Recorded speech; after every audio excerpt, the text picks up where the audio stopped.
Good morning. It is Tuesday, May the 18th. May the 18th, 41 years ago, I graduated from Wofford, and that actually ties into our discussion today. That's also the day that Mount St. Helens blew, I guess in celebration of our commencement. We talk about the college we went to as our alma mater, our dear mother. And colleges in some schools of thought nurture us and then send us forth at commencement when we begin our life in the world. Our commandment for today is honor your father and mother, that your days may be long upon the land that the Lord God gives you. So honoring father and mother, alumni associations are good at trying to get us to honor our alma mater and send them money. And some people are very good at that, and some of us don't care, or have so many schools asking us for money that what are you going to do? Anyway, how do you honor father and mother? First thing we need to say is that some people don't want to. Sometimes parents have various kinds of afflictions. Maybe your parents were cold and distant. Maybe they were harsh. Maybe they were alcoholics. Maybe they were anxious and helicoptering all the time around you.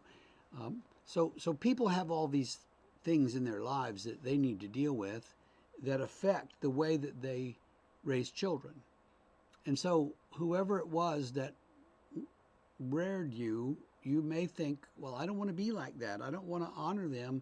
I want to get away from them. I think it was Mark Twain who said, when I was 18, I thought my father was the dumbest man in the world, and by the time I was 22, I was amazed at how much he'd learned in only 4 years. That's kind of the way it is for a lot of kids, whether their parents are good parents or not. But how do we honor father and mother? I think we listen to them. They can give us advice and counsel on things that we may not always see their perspective until later. They can point us in the right direction sometimes when we have some notion, that we want to be a saxophone player, and they might say, yeah, you need to find a job, or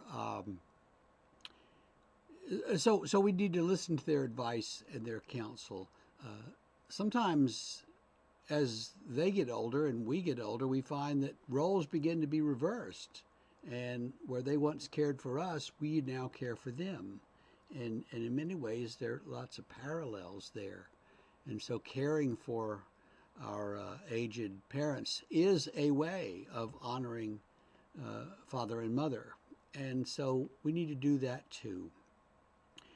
This is something in this commandment about the community. If we all honored our parents and lived in the community, then it would build a stronger social fabric. But many people, and I'm one of them, have moved far away and moved every couple of every 5 or 6 years or 10 years, and so moving around the country makes it very difficult to maintain that close connection. Now, some of you maybe live in the same town that you grew up in and have always lived here, and that's great. 3 of my children live on the West Coast. 4 of them live on the West Coast, and so it's kind of hard for us to maintain that close social bond, except for the wonders of technology, and so we can give thanks for that. So honor your father and mother, however it comes to you to do that. Be sure that you do, because someday they won't be here and you'll regret it. Bye-bye.